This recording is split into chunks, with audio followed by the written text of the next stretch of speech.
100% વાછડી જ આવે, જોઈ લ્યો પ્રૂફ સાથે. પણ આપણે અગાઉ ઘણા બધા વિડીયો મૂકેલા છે. તમે વિડીયો જોયા હોય તો કોમેન્ટ કરવાની, તમારે ભલે તમે કોમેન્ટ કરો એના તમને મોટિવેશન મળે, કોમેન્ટ કરવાની જરૂર પણ ન રહે. મેં તમને ચોક્કસપણે કીધેલું છે કે અંધારિયામાં જે રીતે હોય એનો આપને કોઈ પણ પ્રકારનો કાંઈ આઈડિયો છે નહીં, બરાબર? એટલે હું ન કહી શકું. મારી પાસે મર્યાદિત ગાયું છે, એમાં અમુક જે મેં પ્રયોગ કરેલા છે કે કન્ફર્મ વાછડી આવે એના ઉપર આપણે કીધેલું છે. ના, મારી પાસે 200-300 ગાયું હોત અને તમે વિચારી લ્યો, ઠાકોરજી કરે અને થાય. પણ અત્યારે આપણી કેપેસિટી એવી નથી કે આપણે 200-300 ગાયું રાખી શકીએ.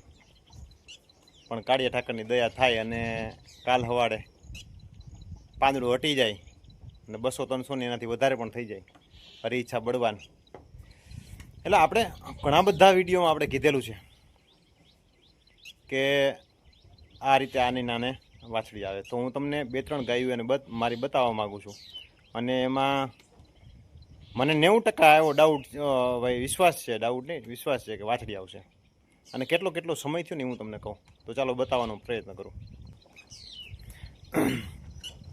આ બે મા દીકરી ઊભી ને, આ આપણી મિશ્રીની માં છે અને આ આપણી મિશ્રીની બેન છે.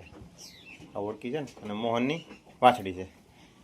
મોહન ભરતભાઈ ઝાલાવાડિયાવાળો, કુંડળ લાઈનવાળો, કુંડળનો. આને હજી થયા એને લગભગ આપણે એમ માનો ને કે 2 મહિના આસપાસ થયા હોય કે ન થયા હોય. 90% આને વાછડી આવશે ને આવશે. આ ઓળખી છે ને એને પણ 90% વાછડી આવશે. અત્યાર સુધી મેં કોઈ એવું નહીં કીધું હોય કે 3-4 મહિનાની ગાભણ છે ને વાછડી આવી. વાછડી આવશે જ, આ પુરાવા સાથે. એટલે આપણે જે અખતરા કરેલા છે એના ઉપર ચાલીએ છે. એથી વિશેષ આપણે નથી કહેતા. એટલે કોઈ ઘણી વખત ઘણા માણસો એમ કહેતા કે અંધારિયામાં પણ વાછડી આવે, આવતી હશે, પણ આપણે નથી આવી. એટલે આપણે ક્યારેય એના વિશે સજેસ્ટ નથી કરેલું. આ તમે જોઈ શકતા 3 મહિનાની ગાભણ હતી ત્યારે. આ આપણે 2-2.5 મહિનાની ગાભણ હતી અને આપણે કીધું હતું કે આને વાછડી આવશે. આ પુરાવા સાથે. ગયા વખતે પણ વાછડી હતી અને આ વખતે પણ વાછડી 2 મહિનાની 2.5 મહિનાની ગાભણ હતી ત્યારે કીધું હતું આપણે કે આને આજે વખતે વાછડી આવશે, વિશ્વાસ છે. અને આ ભદ્રની વાછડી છે. DNA એટલા મજબૂત છે એના કારણે થઈ અને વાછડી આવી છે. અને આનું નામ આપણે ભગરી રાખ્યું છે, ભદ્રની છે એટલે. અને તમે જોતા હશો કે એક વખત ઇત્તફાક હોય, 2 વખત હોય, કે વારી ઘડીએ ઇત્તફાક ન હોય. એટલે આ વાછડી આવેલી છે. ખૂબ પ્રયત્ન કરતા એમાં આપણે ગયા વખતે કીધું હતું કે અંજવાડિયામાં ફરેલી, બેકી તિથિમાં ફરેલી, પણ રાત્રિ દરમિયાન એટલે કે 11-11:30 વાગે ફરેલી. એના કારણે થઈને એને વાછડો આવ્યો. એ આપણે સ્પષ્ટતાપૂર્વક કીધેલું. આપણી 5 ગાયું યાણી, અમે 1ને વાછડો આવ્યો અને 4ને વાછડી ગઈ. આ વખતે 90% આને વાછડી આવશે. લગભગ આપણે વૈશાખ મહિનાની અંજવાળી 14ના દિવસે આપણે સાંજે 5 વાગે ફરેલી છે. વૈશાખ મહિનાની અંજવાળી 14ના દિવસે સાંજે 5 વાગે થયેલી છે. એટલે મને એવો 100% વિશ્વાસ છે કે આ વખતે આને વાછડી આવશે. સોનલનું પણ આપણે કીધેલું હતું કે આને વાછડી આવશે. અને આની વાછડી ગયા વખતે આપણે જે એમાં મિસ્ટેક થઈ હતી અને કઈ રીતે થઈ હતી એ પણ આપણે જણાવેલું હતું. અને આજ વખતે તારીખ, ડેટ અને જે અંજવાડિયાની જે તિથિ હતી, તિથિ સહિત અને સમય સહિત આપણે બતાવેલું છે કે આ રીતે આમ નહીં, આ રીતે આમ કન્સીવ થઈ હતી અને આ વાછડી. એટલે આપણી પાસે જાજુ એટલું બધું નોલેજ નથી, પણ જેટલું છે એટલું તમને આપવાનો પ્રયત્ન કરીએ અને જે સમસ્યા છે સમસ્યામાંથી બહાર નીકળવાનો પ્રયત્ન કરીએ. તમે આ જોઈ જશું. મારી પાસે મર્યાદિત ગાયું છે એટલે ઝાઝા પ્રયોગ એટલે કે નેચરલી રીતે આપણે અંધારિયામાં પણ ટ્રાય નથી કરતા. આવે તો 1 વખત નહીં, 5-5 વખત જવા દીધેલી છે. અંજવાડિયામાં એકેય તિથિમાં આવે તો પણ જવા દીધેલી છે. અને આ રીતે મેન પ્રશ્ન એ છે કે આપણી પાસે મર્યાદિત છે અને જો ઝાઝી બધી હોય તો ગમે ત્યારે આપણે ફરવા દઈ શકીએ અને ફેરવી પણ પડે. અને તો આપણે એનો યોગ્ય માપદંડ આપણે લખી શકીએ. પણ મારી પાસે જે મર્યાદિત ગાયો છે એના કારણે થઈ અને આપણે ઝાઝા એટલે ઝાઝા પ્રયોગો નથી કરી શકતા. હું તમને કહું, મારી મિશ્રી ધામમાં હોય કે મારી એક ઘરની પેલમવેલી વાછડી, પછી આ 2 ઓળકા જે અત્યારે વ્યાણા એ પછીના, અને એ પછીની આપણે મારે મોહનની ઓળખી, 4 ઓળખી.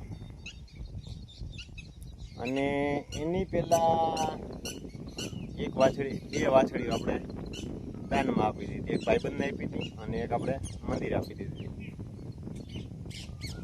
એની મધર આપણે નહોતી ગમતી, એના કારણે તેને આપણે આપી દીધી. અને લગભગ મેં 10 વાછડા આપ્યા. તમે વિચાર કરી લે, 10 વાછડા આપ્યા અખતરામાં, અત્યારે 10 વાછડીઓ હતા. પણ કંઈક શીખવા જેવું. જો વધારે આપણે શીખવાની જિજ્ઞાસા આગળ વધીએ, ના કોઈ મોટા ગૌપાલક હોય એનો પોતાનો અનુભવ હોય તો પોતે શેર કરે, એનાથી બીજા ઘણા બધા ગૌપાલકોને ફાયદો થાય. અને નેચરલી રીતે ક્યાં આજુબાજુમાં નંદી હોય તો એનાથી સંવર્ધન કરે તો એને મોટામાં મોટો ફાયદો એ થાય કે આ જે સળગતો પ્રશ્ન છે આપણે વાછડાનો, એનું નિરાકરણ આવે. તે દિવસે જ્યારે આવ્યા અને ગા લઈને આવ્યા ને ગા કમ્પ્લીટ હોય ને એટલે લગભગ મારા નંદી છે ને એને અડધી કલાકમાં તો લગભગ નવરા ટૂંકમાં ફ્રી કરી દઈએ. જાજી વાર નથી લગાડતા. કેમ કે આપણે, હું એમ નથી કહેતો હું એક જ સાચું છું, ઘણા બધા સાચવે છે, પણ આપણી ટૂંકમાં સાચવણી સારી છે અને મર્યાદિત ગાય. અને મને એવું લાગે કે મારો રેટ થોડો વધારે હશે. કોમેન્ટ કરજો કે વ્યાજબી છે કે શું છે. એટલે મર્યાદિત ગાયો અને એ પણ રિપોર્ટ કર્યા સિવાય નહીં. તો એ બારસના દિવસે સવારમાં એટલે હું ગાયું દોતો તો એવા સમયમાં આવી ગયા, એટલે લગભગ 6:30 વાગે આવ્યા. એટલે એ આપણા નંદી મહારાજને, એને જે નંદી મહારાજની ફેરવી એ નંદી મહારાજને એ બાજુ જવા દીધા અને આ બાજુ પાછી બીજી બધી ગાયો લઈ લીધી. અને હું ગાયું દોવાનો આપણો સમય હતો, હું ગાયું દોતો હતો. મેં જ્યાં ગાયું દોઈ લીધી ને, 2 ગાયું દોવાની બાકી, ગાયું દોઈ લીધી ને ત્યાં એની ગાય કમ્પ્લીટ થઈ ગઈ. અને પછી મેં એને ખ્યાલ નહોતો એ વસ્તુનો, કેમ કે એ મોટી ઉંમરના વડીલ છે એટલે એને ટૂંકમાં એ ખ્યાલ નહોતો. એટલે મેં એને કીધું કે તમારી ગાયને 99.99% વાછડી આવશે. સવારમાં 6:30 વાગ્યા આસપાસ આવ્યા હતા. 2/11 હતી એટલે રહેવાની 11નો ભાગ બીજા દિવસે હતો અને પછી અડધી રાત્રેથી જે 12નો ભાગ આવતો હોય બેકી તિથિનો. પંચાંગમાં આ વસ્તુ સમજવા જેવી બહુ ઘણી બધી છે. અને આના ઉપરથી જ બધા માનવ જીવન ઉપર પણ આ લાગુ પડે છે, માત્ર આમાં નહીં. એટલે એને મેં કીધું કે તમારી ગાયને 99.99% વાછડી આવશે ને આવશે.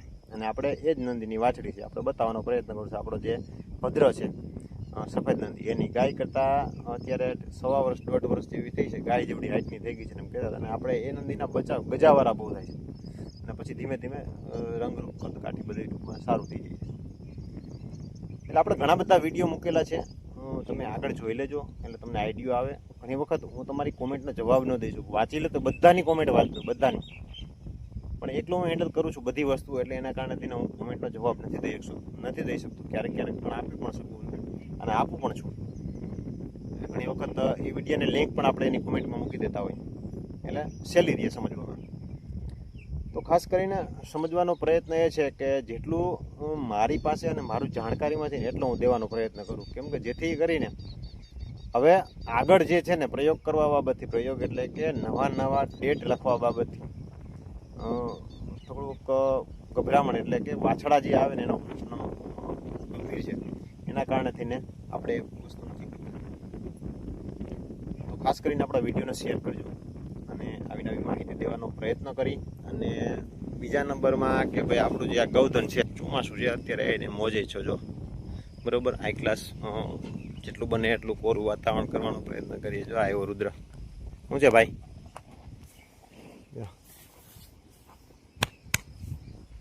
ગૌશાળામાં અંદર જાય એટલે પરબરો સીધો આવે ના આવે ને મોજી લો. ખાવું હોય તો ખાય ને, એ નગર ઘુમરા મારે, ભૂખો હોય તો એ મજા કરે ને, ધરાયેલો હોય તો ખાવું હોય તો ધરાર ખાય, એટલે એના જેવું છે. તો ચાલો, જો આ અમારો ભદ્રો છે અને એમ કહું કે આજે હું 100% મૂકવાનો પ્રયત્ન કરીશ. મારી હાઈટ ટૂંકમાં લે એવો ત્યારે હાવ ખલ્લી બલ્લી હતો, અને અત્યારે એમ કહું ને તમે જોઈ શકતા હશો મારી હાઈટ બરાબરનું. મારી ગરદને છારો, પ્રેમાળ અને એકદમ શાંત નદી છે. અને આપણે આમાં મોહનની ઓળખીમાં આપણે એ છે, જોઈ કેવું રિઝલ્ટ આવે. તો ચાલો નવા વિડીયો સાથે મળશું. જય ગૌ માતા.